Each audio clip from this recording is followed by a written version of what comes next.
Bonjour à toutes, moi c'est Catherine et je vais tenter dans cette vidéo de débroussailler un peu comment on prend les décisions à la cagette. Avant toute chose, je tenais à vous dire que si vous avez des questions à la suite de cette vidéo, il ne faut pas hésiter à les poser en commentaire. On essaiera d'y répondre lors de la visioconférence. Alors c'est parti! Tout d'abord, il faut savoir que la cagette est une société par action simplifiée ou SAS. Dans les SAS, il est obligatoire légalement que les sociétaires se réunissent en AG pour élire une présidente. Dans notre cas, c'est une fois par an. En élisant une présidente, les sociétaires lui délèguent tout leur pouvoir jusqu'à l'AG suivante. En fait, la loi française oblige à nommer une personne, entre guillemets, responsable, afin d'identifier nominativement qui contrôle la bonne gestion de l'entreprise. En effet, la cagette a beaucoup de responsabilités à assurer. Vis-à-vis de ses sociétaires, elle détient de l'argent qui leur appartient, elle doit respecter les orientations qui ont été fixées en AG, mais aussi vis-à-vis de tierces personnes, la propriétaire du local, les fournisseuses, les prestataires, les banques, et enfin vis-à-vis de l'État. La cagette doit payer des impôts, respecter des lois, etc. La présidente, c'est donc la personne qui incarne la coopérative vis-à-vis de tous ses partenaires. Elle leur assure que la cagette respecte bien tous ses engagements. Ici, je vous ai mis une photo de Delphine, notre présidente depuis 2 ans. La présidente doit avoir les moyens de faire respecter tous ses engagements. C'est pourquoi la loi lui octroie le droit de décider de tout. Elle est réellement omnipotente. Mais comme vous le savez bien, un grand pouvoir implique de grandes responsabilités. La présidente est également responsable de tout à la cagette. Très concrètement, ça signifie qu'en cas de mauvaise gestion, c'est elle qui devra en répondre. Cela peut l'entraîner en procès et pourquoi pas jusqu'en prison si elle s'avère coupable de fautes graves. Contrairement à la présidence de la République, elle occupe ce rôle bénévolement et je tiens personnellement à remercier Delphine pour son engagement car c'est une charge lourde qui mérite toute notre reconnaissance. On vient de voir que la responsabilité portée par une seule personne est très rassurante pour tous nos partenaires. Mais attention, vigilance!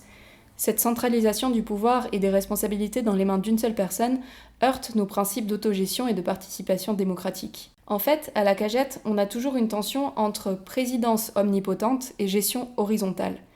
On a vu les avantages de la première et ses désavantages. Cela limite grandement l'autogestion et la participation. Mais mettre en place une organisation purement horizontale, ce n'est pas possible. Déjà parce que légalement ce n'est pas valide, rappelez-vous, on doit respecter la loi sur les SAS. Ensuite parce que sans responsabilité nominative, les propriétaires refuseraient de nous louer, les collectivités de nous aider, les banques de nous prêter, etc. Et puis ensuite parce que le temps de prise de décision au consentement ou au consensus à 3000 personnes peut s'avérer incompatible avec la vie quotidienne d'une entreprise. On a donc cherché un compromis entre verticalité et horizontalité pour gérer notre coopérative de manière efficace. Ce compromis, c'est la gestion ouverte. Qu'est-ce que ça veut dire ? Ça veut dire que n'importe quel membre de la cagette peut accéder à n'importe quel rôle ou responsabilité dans la gestion de la coopérative. La gestion financière, la gestion du bureau des membres, l'entretien du local et même la présidence. En contrepartie, la personne doit faire ce à quoi elle s'est engagée et rendre des comptes à la coopérative. Avec cela, il faut garder en tête que plus la responsabilité est grande, plus elle demande de travail et de réactivité. Il n'est pas question de faire le travail moins bien parce qu'on est bénévole. La cagette vit au rythme des autres entreprises et ne peut pas se permettre d'être à la traîne. Bon, tout ça c'est bien joli, mais en pratique on fait comment pour travailler ensemble ? Les personnes concernées par une thématique constituent un comité. Ces personnes peuvent être des membres et ou des salariés. Par exemple, il y a un comité informatique, un comité communication, etc. Ces personnes se réunissent quand elles en ont besoin pour réaliser leurs tâches. Le nombre de comités varie en fonction des activités de la cagette et certains durent alors que d'autres se créent ou disparaissent. Quand un problème concerne plusieurs comités, demande de l'argent ou du temps salarié, on en discute et on prend des décisions dans une réunion de coordination qui a lieu une fois par semaine et qui s'appelle la table ronde. À la table ronde, il y a plusieurs personnes, notamment la présidente, les salariés qui participent à des comités et les représentantes des comités permanents. En effet, il y a 2 types de comités, les comités permanents et les comités projets. Les comités permanents sont les comités qui ont des missions essentielles à la survie de la cagette. Ce sont aussi les comités qui se sont engagés à participer au programme de la table ronde validé lors de l'AG précédente. Les représentantes de ces comités sont des membres permanentes de la table ronde. Un organigramme est tenu à jour sur le site de la cagette afin de permettre à toutes les membres de savoir quels sont les comités permanents. Les comités projets sont des comités qui ont des missions ponctuelles. Leurs représentantes ne siègent donc pas toutes les semaines à la table ronde, mais elles peuvent y être invitées ponctuellement si le besoin s'en fait ressentir. Si vous voulez plus d'informations sur comment se passe une table ronde, je vous invite à consulter le manuel des membres ou à venir y assister vous-même. Elle est diffusée en live tous les jeudis et vous pouvez la regarder depuis votre canapé via l'agenda partagé de la cagette.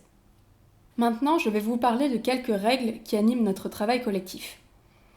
Les personnes qui s'engagent sur une tâche et assurent leurs responsabilités ont en échange le droit de prendre les décisions correspondantes à leur domaine.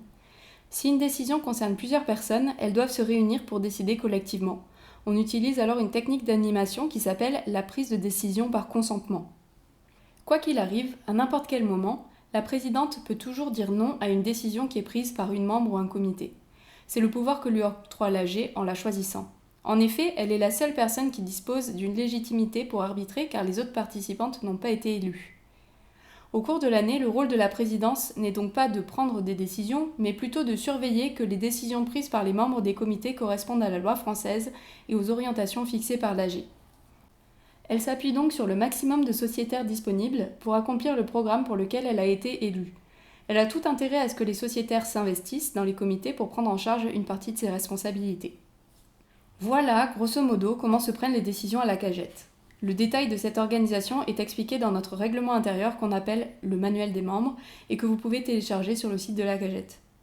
Certains rôles y sont explicités comme celui de responsable ou de référente de comité. Nous utilisons également plusieurs techniques d'animation de réunion comme les élections sans candidate ou la prise de décision au consentement qui sont décrites dans le manuel des membres. De manière générale, la cagette est construite par les sociétaires qui donnent de leur temps au quotidien pour s'en occuper. C'est notre plus grande richesse, alors rejoignez-nous. Toutes les réunions de la cagette sont accessibles à tout le monde en tant que spectatrice. Venez y faire un tour, ça vous donnera peut-être envie de participer, et vous retrouverez toutes les dates de réunion dans l'agenda des comités sur le site de la cagette. Il ne me reste plus qu'à vous souhaiter une bonne fin de journée et une bonne AG.